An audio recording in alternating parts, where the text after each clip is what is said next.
Hi everyone, Loosely Cool Tano here, the internet's busiest music nerd, and it's time for a review of this new Kali Uchis record, Sincerely. Here we have the newest project from pop singer and songwriter Miss Kali Uchis, her fifth in fact, and a very quick follow-up to last year's Orquídeas. Now, if you're at all new to Kali Uchis and her music, you should know going into this album, she has undergone a lot of changes personally and artistically since she first originally burst onto the scene like a decade ago, with her breakout success being very much bolstered by some strong tracks on her Por Vida EP, along with a big endorsement from Tyler, the Creator too. She had a very great, solid debut album, Isolation, that dropped in 2018, which covered a lot of genre bases and pretty much proved her validity as an alternative pop it girl. But with her following record, she would go on to attain more mainstream success and even embrace more Latin pop influences along the way too, which would further set her apart from a lot of her competition in the pop sphere. Now, a lot of her growth since then has turned up in her writing, with her finding more ways to essentially be more personal in her songs, whether on tracks she is exploring her sexuality or falling in love. But this new LP here contains even more material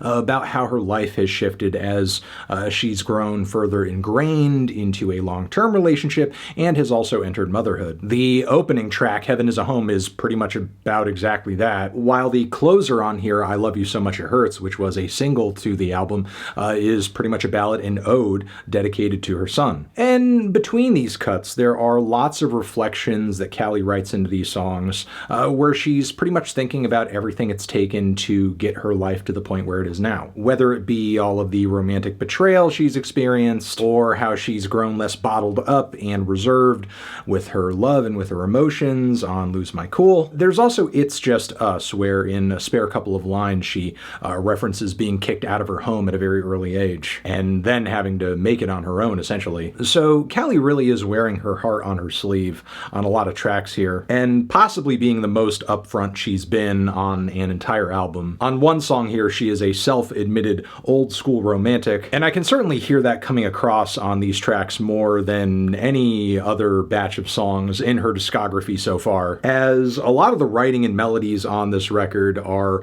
borrowing from or trying to recreate the sensation of these very vintage, ultra-sentimental love ballads, whether it be some jazz stuff or soul or pop, even some very saccharine and sappy adult contemporary to an extent, I would say. But it's all wrapped in this very dreamy, sweet, atmospheric, lightly alternative and indie-coded, sometimes production. Beach house vibes, anyone? I would even go as far as to say that there are some Lana Del Rey parallels going on here sonically too, because we do have a lot of tracks here that feature similarly slow, syrupy guitars and arranged instrumentation. There are also some tunes where Kali is just going full nostalgia mode, such as on All I Can Say, which really does bring back like a classic girl group type sound, which is a vibe her vocals actually work into really, really well. The string-kissed Daggers is also a nice change of pace instrumentally. It's a sort of a pop soul cut with some dusty boom bap beats hanging in the background. Meanwhile, Silk Lingerie and Territorial, both tracks that are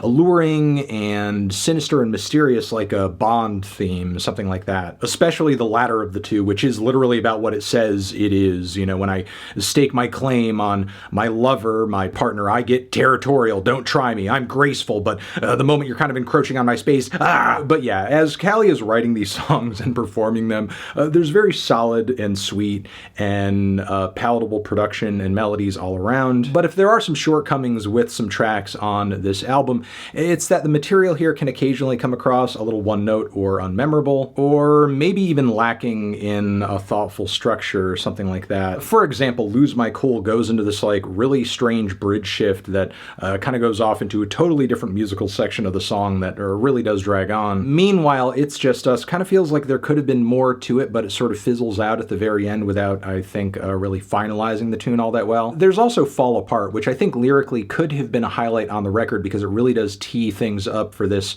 theme, this concept of I'm being loved for who I am and being appreciated, even though I'm not always perfect and sometimes I do falter, I do fall apart, I do have issues like any person. But the track just kind of reads more as like a general love song and doesn't get super specific about kind of those dark or low moments that might challenge a relationship. The track list also is persistently hitting you with all this super lush atmospheric instrumentation, which I think is fine for a track or two, but the consistency of this sound does tend to make some of these songs bleed together. And while this instrumentation does provide some very beautiful moments and passages on this project, Kali's voice is very soft and subtle a lot of the time, and to hear her singing persistently competing with the sound of just all of these layers, it's not really all that great. I think it takes away from how good the singing can be sometimes, which again I think is much better showcased on cuts that are a little bit more skeletal or stripped back, like on All I Can Say, where her voice really is the focal point, or during moments like Lose My Cool that I mentioned earlier, because in the first half of that track,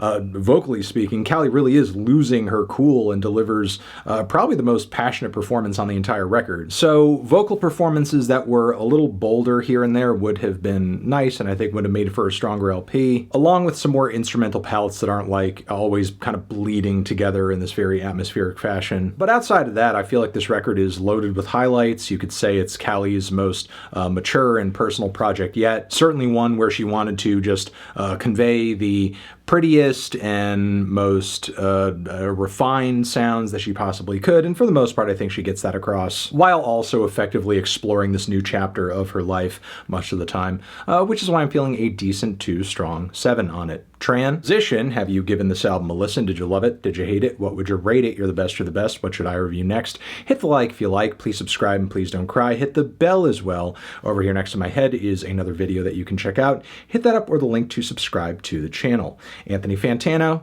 Kali Uchis, forever.